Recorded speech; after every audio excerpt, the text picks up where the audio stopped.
Hello and welcome to Digital Goulash. My name is Chucky and today I'm going to do a walkthrough of Adobe Photoshop Elements 11.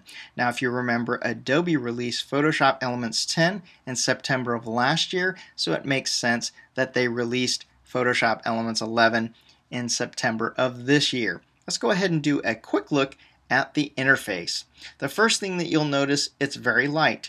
This is very reminiscent of the Photoshop of old. The next thing I want to point out is the labels. There are labels over your tools now. The View, Select, Enhance tools, Draw, Modify, and your foreground and background color. Now we always knew what the tools were, but now they've grouped them under these labels.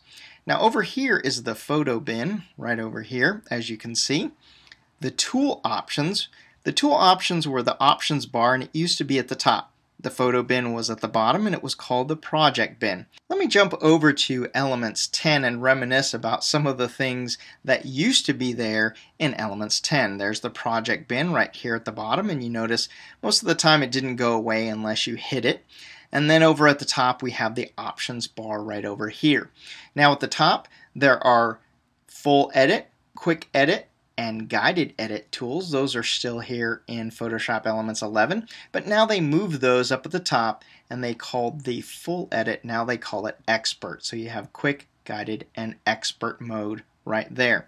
The other thing they did was they put the undo and redo buttons very prominent on the bottom, as well as rotating your photos. The next thing Adobe put at the bottom was the layout button. If you have multiple images open, you can put them in a grid, a column, or rows so that you can do some comparison between your images. And the last thing that they put at the bottom was your organizer button.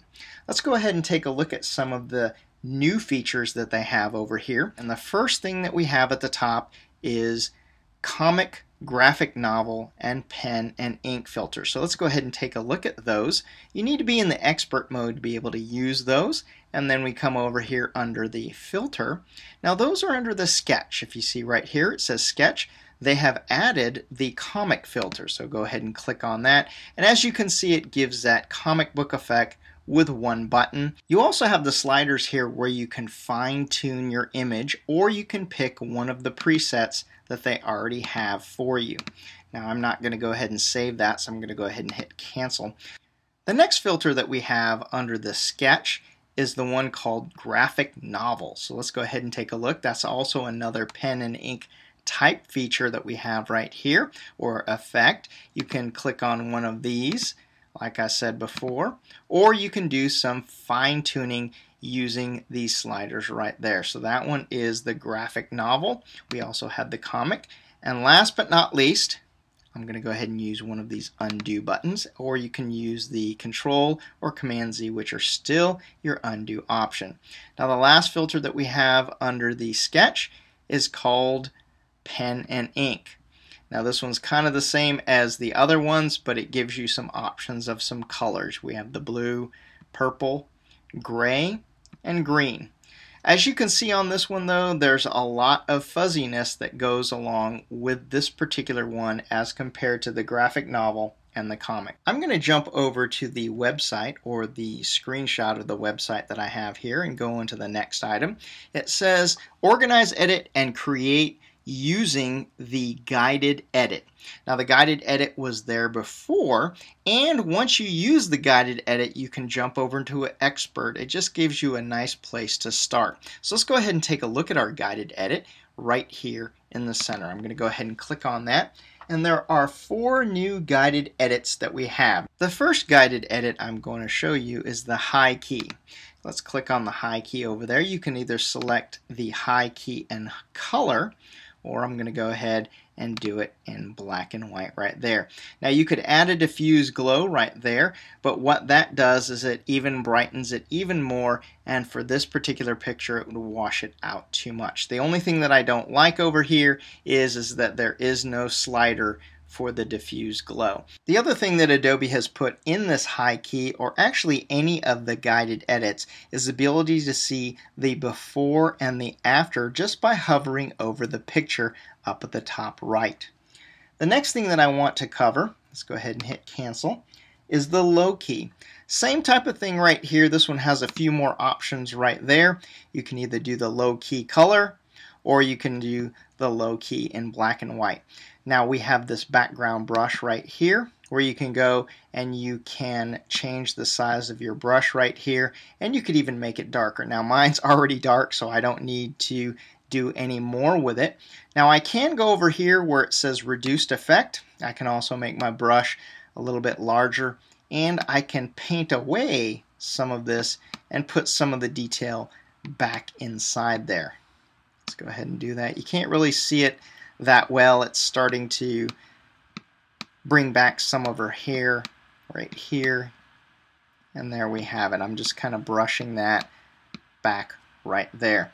So that's the low key effect. Now remember, you can always go over here and you can always click on expert and then go down under where it says layers right over here, and you can see what layers they added to get that particular effect. Let's go ahead and go back to guided. I'm going to do a Command Z right there, and I'm going to take it back to the original. I could have went over here under undo, but we still have the ability to use Command and Control Z.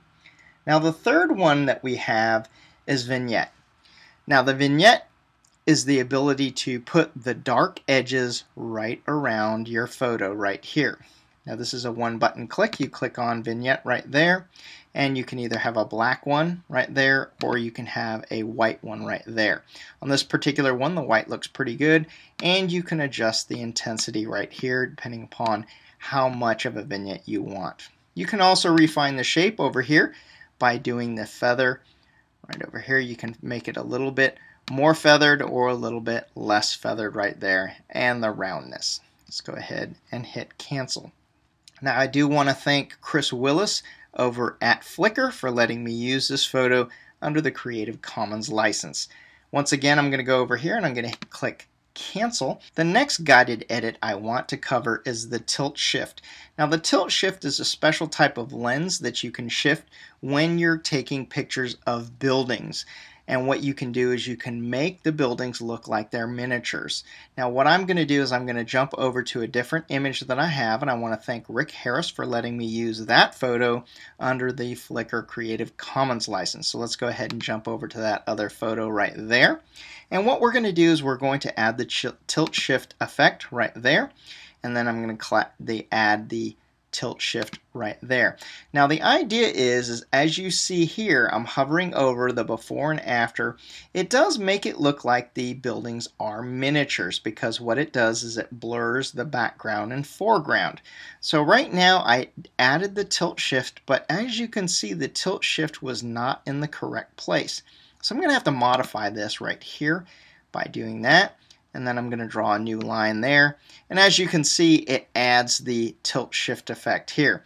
Now the only thing is, it doesn't look that realistic, and it doesn't really make these telephone booths look like they're small like they're supposed to.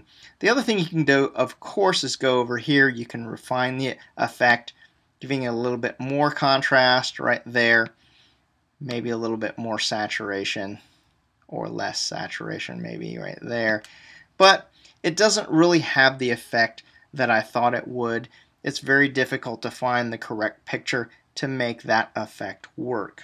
So let's go ahead and close out of this and just hit cancel right there.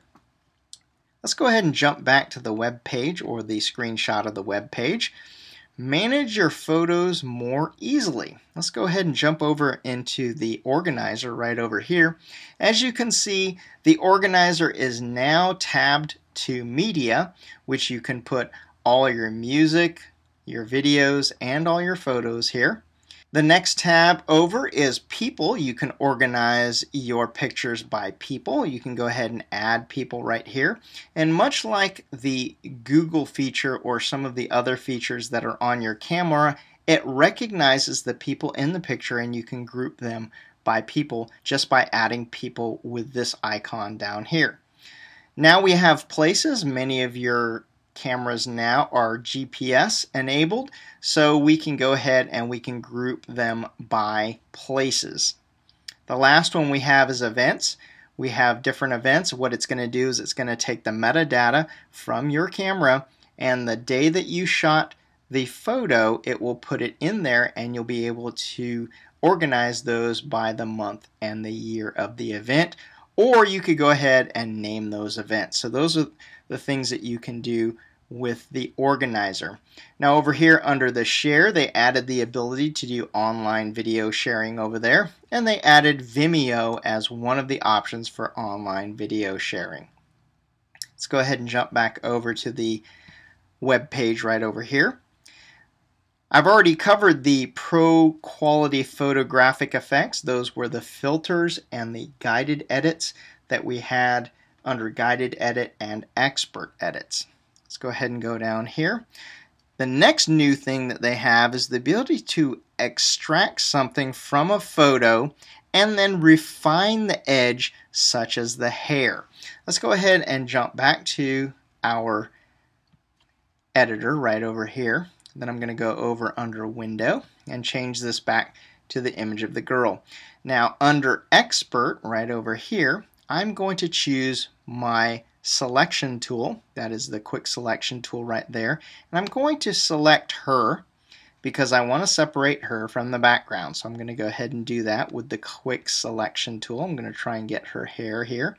And as you can see, it grabbed a lot of this dark area, so I'll go ahead and I'll subtract that from the picture.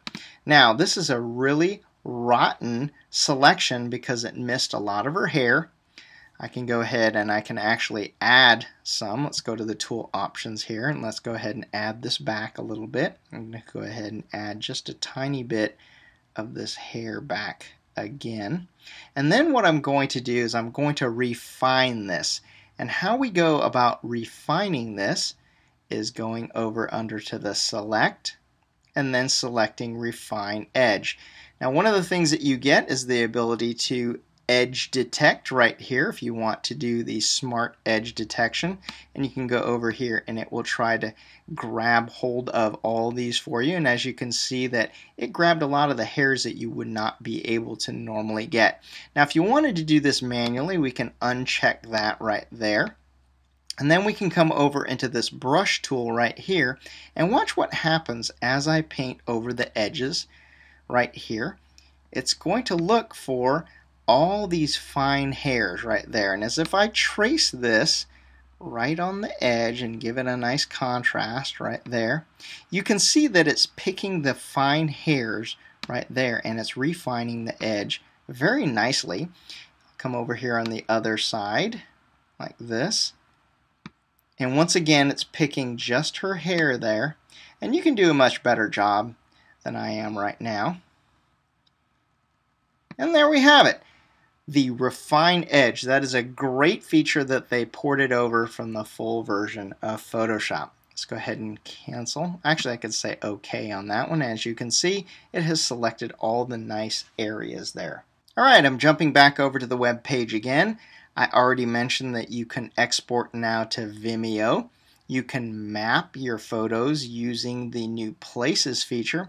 And the last thing that we have here is the ability to add actions. Now this is something that Photoshop Elements has not been able to do. There's a lot of areas that you can just go and download actions. They are the .atn files, and you can bring those into Photoshop Elements. Now let's go ahead and take a look at where they're at. I'm going to go ahead and click on Photoshop Elements 11. I'm going to hit Command D, and what that's going to do is get rid of my marching ants. And then I'm going to click on the down arrow where it says More, and I'm going to select Actions right there. And as you can see, these are the actions that are built into Photoshop. Now what is an action? Well, I can come over here and click on Sepia Toning right there, and I could hit play. And what it's going to do is it's going to do a number of actions for me, and then it's going to give me a sepia image. Now once again, like I said, you have the ability to download actions and add those.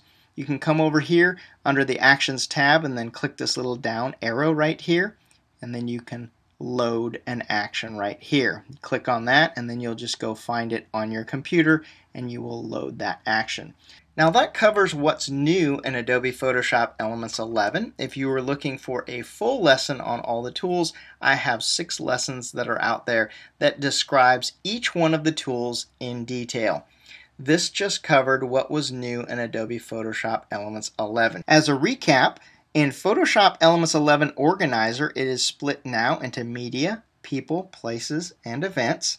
In the editor, we have a new lighter GUI that's in there, a few new templates under the greeting cards and collages and calendars and photo books.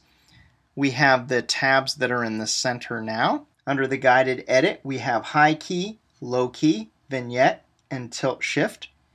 Under the expert mode, we have the ability to refine the edge of our selection. In the filters, we have 3 new ones that are under the sketch. That is comic, graphic novel, and pen and ink. And under more, we have the ability to play and import actions that were created by other people. In Photoshop Elements 10, I was really thrilled when they brought layer masking into Photoshop Elements.